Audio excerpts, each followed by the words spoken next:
भारत के महारजिस्ट्रार एवं जनगणना आयुक्त डॉक्टर विवेक जोशी और श्री संजय अरोरा, महानिदेशक सशस्त्र सीमा बल, और आज के कार्यक्रम में यहाँ पर उपस्थित भाइयों बहनों और ऑनलाइन जुड़े हुए जनगणना से संबंधित और एसएसबी के सारे प्यारे जवान भाइयों बहनों को मेरा नमस्कार। आज एक दृष्टि से बहुत महत्वपूर्ण कार्यक्रम के लिए मैं आसाम में आया हूं। आसाम का जनगणना भवन, इसका आज लोकार्पण हुआ है। जनगणना वैसे तो पूरे देश के लिए अनेक दृष्टि से महत्वपूर्ण होती है, इसके बारे में मैं बाद में बात करूंगा, परंतु मैं आज निश्चित रूप से कहना चाहता हूं कि आसाम जैसे जनसांख्यिकी संवेदनशील राज्य के लिए जनगणना का महत्व बहुत होता है और आज आसाम में जनगणना भवन का उद्घाटन हो रहा है, इसलिए मैं आसाम की जनता को ढेर सारी शुभकामनाएं देना चाहता हूं।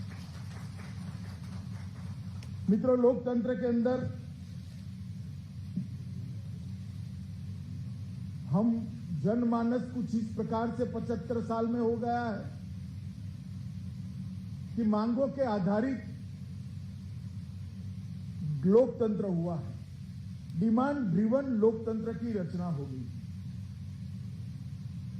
कहीं पर पानी नहीं मिलता है, कहीं रोड नहीं हुई, कहीं स्कूल की व्यवस्था नहीं है, कहीं मेडिकल सुविधाएं नहीं है, कहीं आवास की व्यवस्था नहीं, कहीं ड्रेनेज की व्यवस्था नहीं है, कहीं पीने की पानी की व्यवस्था नहीं। ये सारी कमियों की तो चर्चा होती है देश में।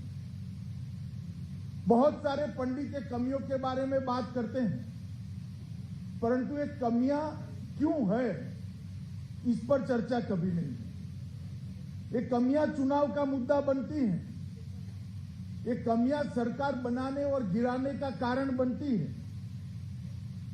परंतु इन कमियों से निपटारा कैसे करेंगे, इस पर बहुत कम ही चर्चा होती है। और मैं आज बहुत विश्वास के साथ कहना चाहता हूं, ये सारी कमियों से अगर निपटारा पाना है, किसी भी देश को पाना है, तो उसका प्लानिंग ठीक होना चाहिए, आयोजन ठीक होना चाहिए, और प्लानिंग तभी ठीक हो सकता है जब सटीक जनगणना उपलब्ध हो। जनगणना ही बता सकती है कि देश में विकास कहां पर कम है। जनगणना ही बता सकती है कि हमारे देश में एससी की स्थिति क्या है, एसटी की स्थिति क्या है, पहाड़ों पर किस प्रकार का जीवन लोग व्यतीत कर रहे हैं, गांव कस्बों में किस प्रकार का जीवन व्यतीत कर रहे हैं, शहर में किस प्रकार का जीवन व्यतीत करते हैं, इसका वर्णन और संख्या दोनों जनगणना से ही मिलता है। और बजट का प्लानिंग अगर जनगणना के रेखांकित किए हुए विकास के नक्शे के आधार पर होता है, तो सारी समस्याओं का समाधान अपने आप आ जाता है।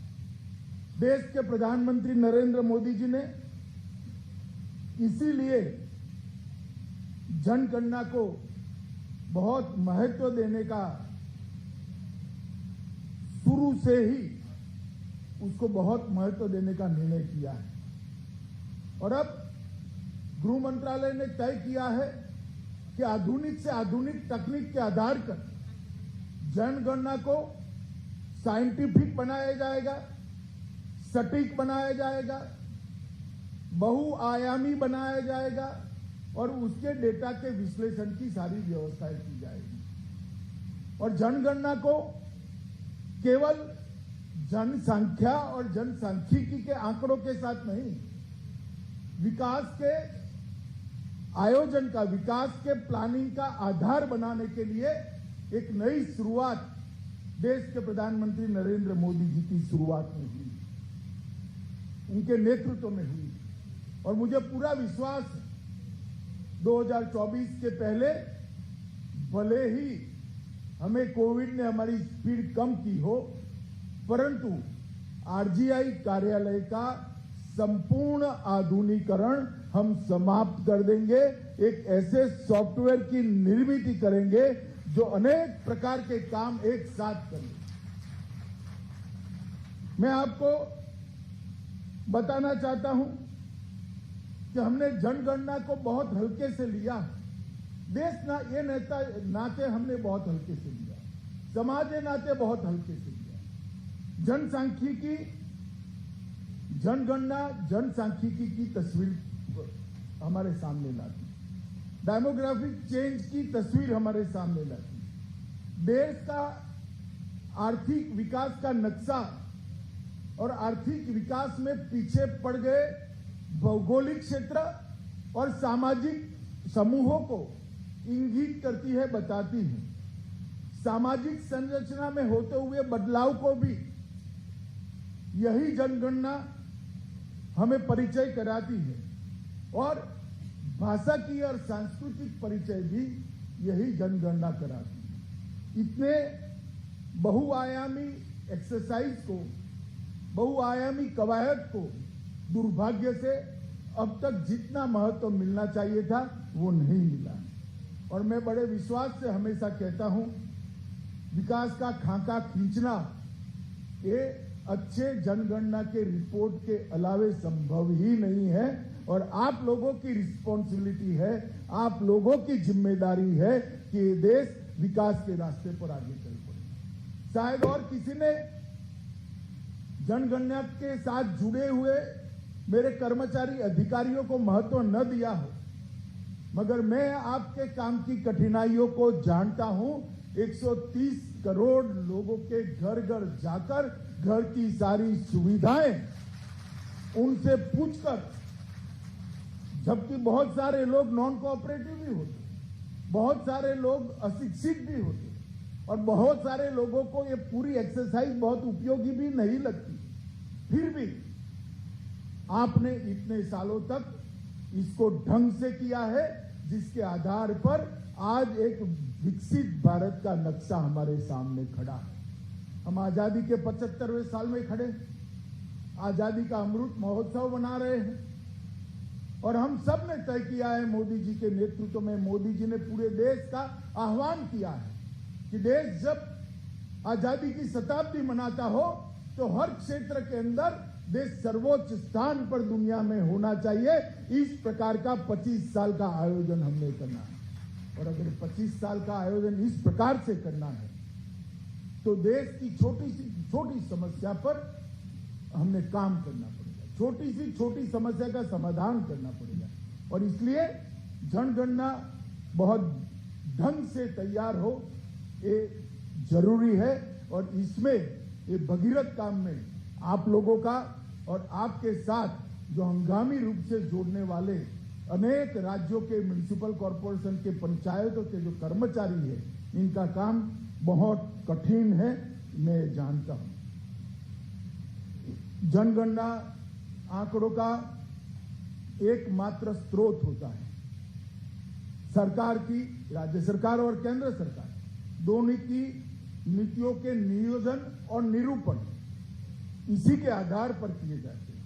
राष्ट्रीय और अंतर्राष्ट्रीय अभिकरणों, स्कॉलरों, व्यापारियों और उद्योगपति भी इसी के आधार पर भारत का आगे का विकास का नक्शे का परिचय लेते हैं और ढेर सारे सर्वेक्षणों से ये जनगणना एक साथ हमें बचा लेती, बार बार किए जाने वाले खर्चों से बचाने का भी जनगणना काम करती है।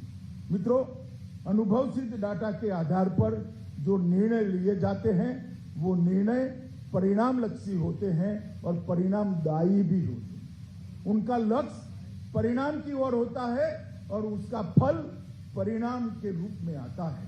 इसलिए अनुभवी सिद्ध डाटा निर्मित हो, इसलिए इस बार हमने तय किया है कि आने वाली जनगणना जो अभी रुकी पड़ी है कोविड के कारण, वो जनगणना जब भी शुरू होगी वो ई जनगणना होगी, इलेक्ट्रॉनिक जनगणना होगी और 100% परफेक्ट जनगणना होगी, जिसके आधार पर देश के आगामी 25 साल के विकास का खाका खींचा जाएगा।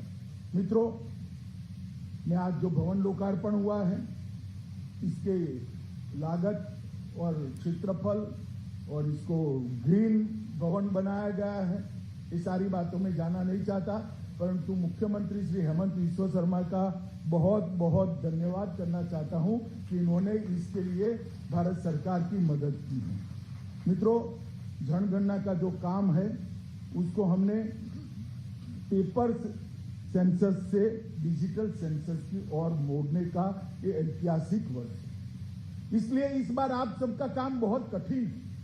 अगर ढंग से हम इसको सीख कर करेंगे तो सरल भी है, क्योंकि आज देश में 50% आबादी ऐसी है, एक बार उसके मोबाइल के अंदर आपने ये सॉफ्टवेयर डलवा दिया तो वो खुद भरकर आपको भेज देंगे, आपको वो टीडीएस काम करने की जरूरत नहीं पड़ेगी। और मैं इसकी शुरुआत करने वाला हूं, मेरे परिवार के सभी सदस्यों का फॉर्म ई स्वरूप में भरकर मैं आपको जरूर आपके सॉफ्टवेयर पर भेज दूंगा। और मुझे भरोसा है देश की जनता भी इसमें बहुत सहयोग करेगी, क्योंकि जनता के अंदर हमने जागृति करनी है कि जनगणना को नए नजरिए के साथ देखना पड़ेगा।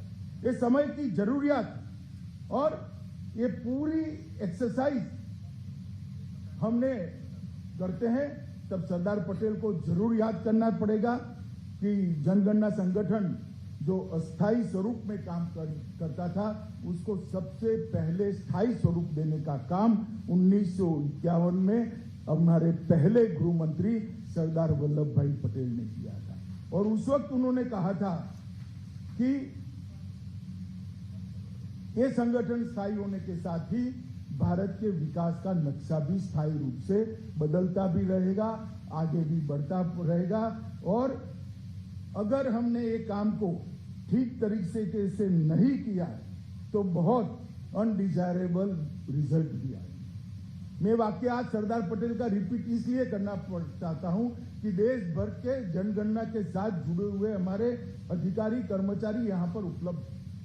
हमसे अपेक्षा रखी गई कि इसको सही तरीके से करें और अनडिजायरेबल नतीजों से बचे और प्रॉपर चेक और काउंटर चेक की सुविधा को हम करें। हम एक नया सॉफ्टवेयर भी तैयार करने जा रहे हैं। डॉक्टर विवेक जोशी कम बोलते हैं मगर धीरे धीरे परंतु कॉन्क्रीट काम करते हैं। हमने इसके अंदर जन्म मृत्यु रजिस्टर को भी जोड़ने का प्रावधान किया है, लगभग जुड़ चुका है, मगर इसका उपयोग भी बहुआयामी उपयोग हम आने वाले दिनों में करने वाले हैं। जैसे जन्म होने के साथ ही बच्चे का बर्थ डेट के साथ ये जनगणना रजिस्टर के बैक इंफॉर्मेशन में आ जाएगा। 18 साल का होने के साथ ही जनगणना रजिस्ट्रार के कार्यालय से ही वो मतदाता सूची के अंदर मतदाता ए रूप में रजिस्टर हो जाएगा। मृत्यु होते ही जनगणना कार्यालय से मतदाता सूची से डिलीट हो जाएगा। आप घर बदलेंगे, नई रजिस्ट्री होगी, आप पर एक SMS आएगा, ये आपने रहने के लिए लिया है, आप वहां ट्रांसफर होने वाले हो, या आपने वैसे ही लिया है, कहोगे कि हम रहने के लिए लिया है, रहने के जाने के साथ ही यहां से मतदाता सूची में वो परिवर्तित अनेक प्रकार के काम इसके अंदर होने वाले हैं, जिससे सरकार के अनेक विभागों को एड्रेस चेंज की मुश्किल से बाहर निकल जाना पड़ेगा। और किसी ने पहले बर्थ रजिस्टर कराना है, फिर मतदाता सूची में नागरिक बनने के लिए जाना है, मृत्यु का दाखला लेना है, फिर डिलीट हो या न हो मतदान प्रतिशत नीचा रहता है, ऑटोमेटिक एडिशन और डिलीशन दोनों होंगे। ये मैं एक सरल उदाहरण के रूप में कहता हूं, परंतु अनेक प्रकार के इसके उपयोगों को हमने इसके आधार पर करने का निर्णय किया है। मित्रों, अब इसको इलेक्ट्रॉनिक स्वरूप से वेबसाइट पर भी रखा गया है।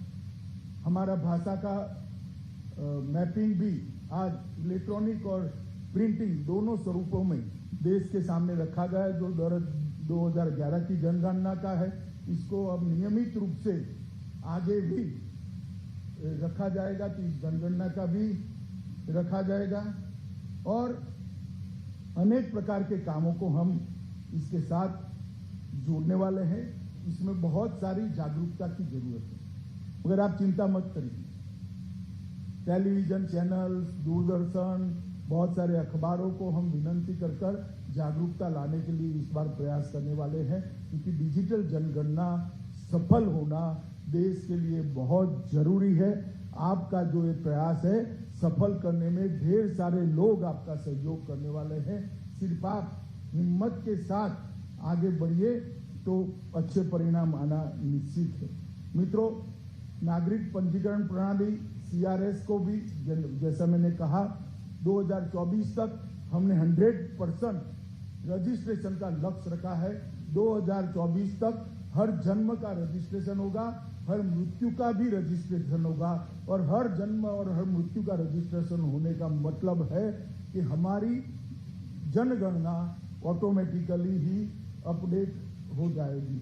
मित्रों, भाषा एटलस का जो विमोचन किया है वो ढेर सारे सरकारी कामकाज के लिए और प्राइवेट कंपनियों के कामकाज के लिए, एडवर्टाइज का काम करने वाली कंपनियों के लिए, उद्योगों के लिए बहुत महत्वपूर्ण होने वाला है। एजुकेशन के साथ काम करने वाले लोगों के लिए भी ये बहुत उपयोगी होने चाहिए। भाषा एटलस सेकेंडरी लैंग्वेज कौन सी है वो बता देगा।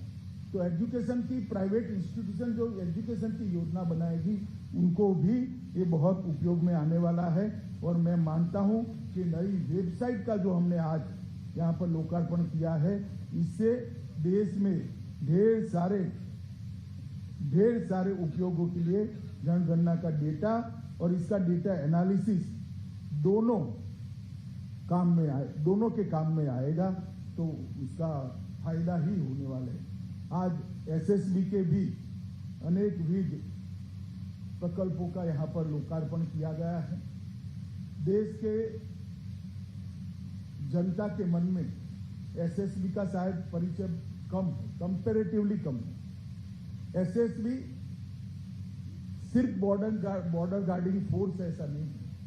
नेपाल और भूटान की सीमा की तो वो सुरक्षा करते ही है, मगर बहुत लंबे समय तक SSB ने सीमांत गांवों के सांस्कृतिक DNA का एनालिसिस कर अपने पास रखा है, बहुत लंबे समय तक, और ये बहुत उपयोगी डेटा उनके पास पड़ा है। आज लगभग 60 से 70 करोड़ के अलग अलग कामों का SSB का भी लोकार्पण हुआ है। मैं SSB के सभी कर्मचारियों को, जिनको ये सुविधाएं मिलेगी, एक तो मंगलदोई का मुख्यालय भी लोकार्पित हुआ है, वहां पर ढेर सारे कर्मचारियों की रहने की व्यवस्था भी हुई है। इन सबको मैं बधाई देता हूं गृह मंत्रालय की ओर से और इनके मंगल जीवन की शुभकामनाएं करता हूं। अंत में मित्रों, मैं इतना ही कहना चाहता हूं कि नीचे से ऊपर तक का हमारा अप्रोच, बॉटम अप अप्रोच जो है, वो परिवार का वर्तमान आकार क्या है, परिवार की शिक्षा और रोजगारी की स्थिति क्या है, आबादी की अपेक्षित आयु, देश की एज क्या होगी और देश की एज के अनुरूप विकास का नक्शा कैसे होगा। जो बॉटम अप अप्रोच है, इससे इतनी चीजों का तय होगा। और टॉप टू डाउन अप्रोच है, कहां पर नीतिगत हस्तक्षेप की जरूरत है, सरकार के कहां पर हस्तक्षेप की, कहां पर पीने के पानी की व्यवस्था करनी है, कहां पर शिक्षा की व्यवस्था करनी है, ये जनगणना अपने आप बता देगी कि यहां पर पढ़ना लिखना नहीं जानते ऐसे लोगों की संख्या ज्यादा है, तो वो क्षेत्र को कॉन्सेंट्रेट किया जाएगा। यहां पर एनेमिक लोगों की संख्या ज्यादा है, तो पोषण की दृष्टि से वो क्षेत्र को कॉन्सेंट्रेट किया जाएगा। यहाँ जनसंख्या ही ज्यादा है, तो उसको फैमिली प्लानिंग की दृष्टि से कॉन्सेंट्रेट किया जाएगा। पॉलिसी के कवरेज और पॉलिसी के कंसंट्रेशन के लिए ये जनगणना बहुत उपयोग करने वाली है। और बहुत स्तर पर संसाधनों का निर्माण कैसे हो और संसाधनों का उपयोग सटीक कैसे हो, इसका भी इससे उपयोग होने वाला है। तो मैं बहुत आशान्वित हूँ नई जनगणना जो होने वाली है इससे, और मैं मानता हूँ कि आप लोगों का काम कठिन है, मगर आप पहली बार ई जनगणना करने जा रहे हैं। पहली बार इलेक्ट्रॉनिक रूप से जनगणना करने वाले हैं।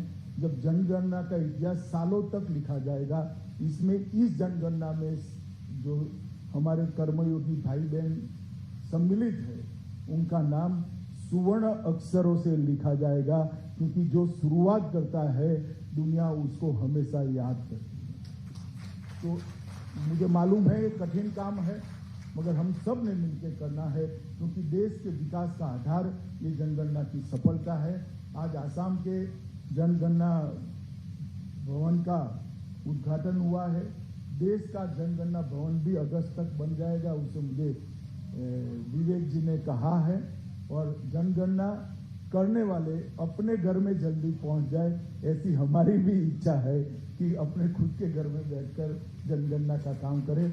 आप सभी को, देश भर के सभी कर्मयोगी भाई बहन यहाँ पर है, उसको बहुत बहुत शुभकामनाएं। मैं फिर से एक बार रिपीट करता हूँ, देश के प्रधानमंत्री को, देश की सरकार को आपके काम की निष्ठा पर पूरा भरोसा है और सटीक जनगणना के आधार पर आप विश्वास रखिएगा। 2047 में जब देश की आजादी की शताब्दी मनाई जाएगी, देश हर क्षेत्र में विश्व में नंबर 1 पर होगा। ऐसे भारत की हम सब मिलकर रचना करेंगे। बहुत बहुत शुभकामना और धन्यवाद। वंदे मातरम।